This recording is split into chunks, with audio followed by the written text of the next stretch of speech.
Hey, what's up guys, Ollie here. So I've been using the Sony a7 III as my main camera for the last month. I got it when it just released. I was super keen to get my hands on it. But I wanted to do a review from a YouTuber's perspective because I mainly got this camera for YouTube videos and for Instagram pictures and stuff like that. I'm not a professional filmmaker or anything, so I'm not going to be doing a sort of professional filmmaker's review. The main reason for me getting the Sony a7 III was because it was a full frame mirrorless camera. So I ended up getting my Sony a7 III with the kit lens, mainly because it's my first Sony full frame mirrorless camera. And I think a lot of people who will be buying the Sony a7 III will also be getting the kit lens with it, because most likely it will be their first sort of foray into the Sony ecosystem. I forced myself to use the kit lens for the last month. My last two videos have also been shot with the kit lens. I just wanted to see what it was capable of, and I gotta say I'm very impressed by it.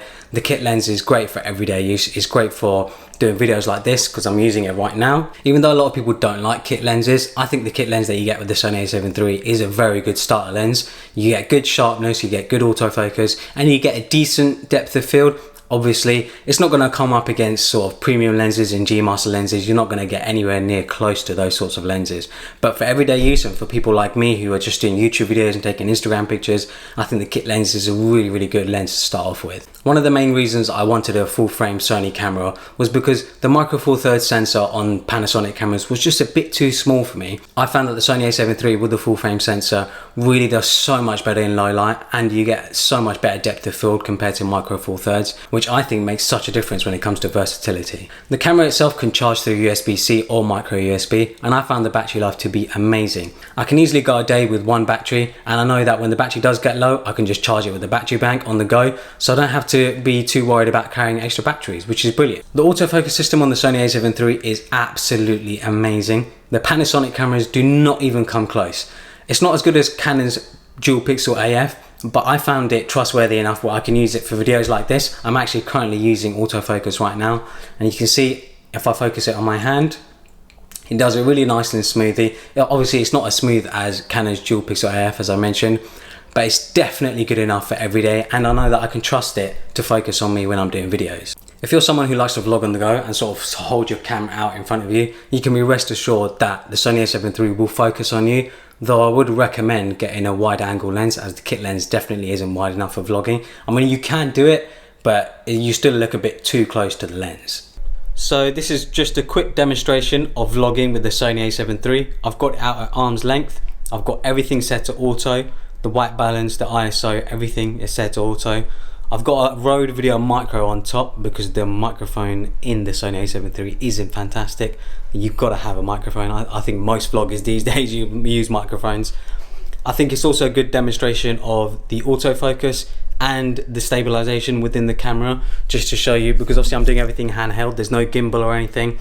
And I think the stabilization is fantastic. I think it really does a good job of making sure that you don't get crazy shaky footage. So yeah, just a quick demonstration of what it's like vlogging with it.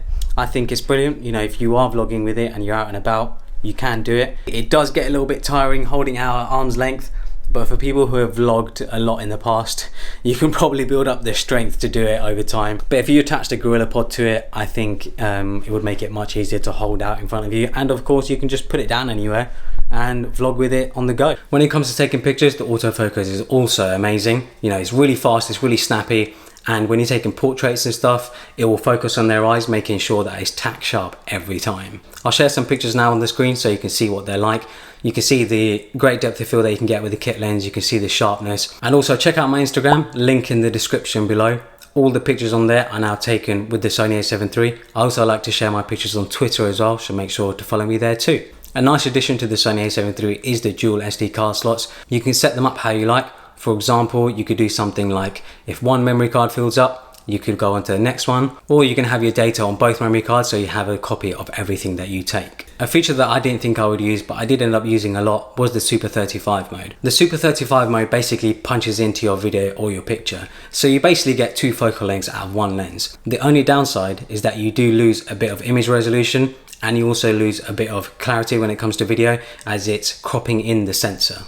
The camera shoots 4K up to 30 FPS and 1080p up to 120 FPS. This was another reason why I moved over to the Sony a7 III. I wanted 4K video quality and I wanted slow-mo video. The 4K video quality is amazing. My last two reviews I shot in 4K with this camera and with the kit lens, and when it comes to shooting at 120 frames per second, it makes everything look really cool and cinematic.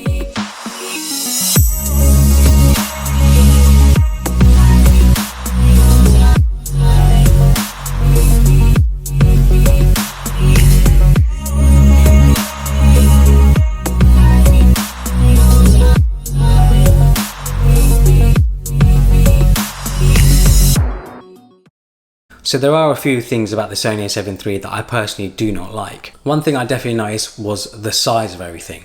Moving over to full frame, obviously everything is going to be just a little bit bigger. The lenses are going to be bigger, the camera's going to be bigger, but I wasn't expecting such a sort of big jump when it comes to size and weight. I had gotten so used to the sort of lightweightness and the compactness of Micro Four Thirds in that system that making this jump to Sony has been a bit jarring. I still haven't adapted to it after a month of use, but I'm hoping next couple of months, next year, that I won't even think about it. The menu system on the Sony a7 III is absolutely atrocious. Coming from the GH5, which had an absolutely immense menu system which was super easy to use and you could sort of use the touchscreen to get around, the Sony system is just awful.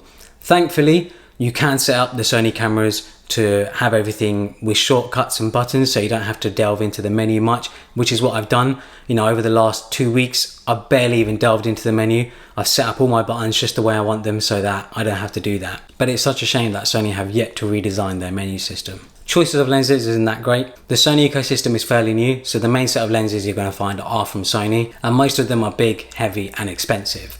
Thankfully, third-party lenses are coming up, and hopefully over the next couple of months, the next year or two, we should have a much wider range of lenses. Definitely my biggest gripe with the Sony a7 III is the screen on the back. The only time you can use it for touch is when it comes to touch to focus on the screen when you're taking video or when you're taking pictures. You can't use the touchscreen to go through the menu, which I think is a massive downfall. You know, Sony redesigned their menu system and made the screen fully touchscreen. It would make it so much easier to go through the menu system. And one of the other things is the screen doesn't flip out either. Other camera manufacturers have been having touchscreens and flip out screens for years. I really wish Sony had implemented it on the Sony a7 III. Overall though, I can overlook those downfalls, mainly because of that full frame sensor and how capable the Sony a7 III is for the price. I think the price point is absolutely amazing. What you get for your money is fantastic. You know, if you get the kit lens, you're not going to be disappointed. You're going to get great video, great images, and it can be used as a camera every day. You can take it wherever you like with you. The size of it for most people will be just right. For me personally, I think it is a bit too big, but I'm hoping I'll get used to it over the next couple of months. And I'll be using it as my main camera going forward when it comes to images and video. So any YouTube videos that you see in the future will be done with this, and any pictures that you see on my Instagram will most likely also be taken with this. Hopefully you guys enjoyed this video. Make sure to follow me on Instagram and Twitter, links in the description below, and thanks for watching.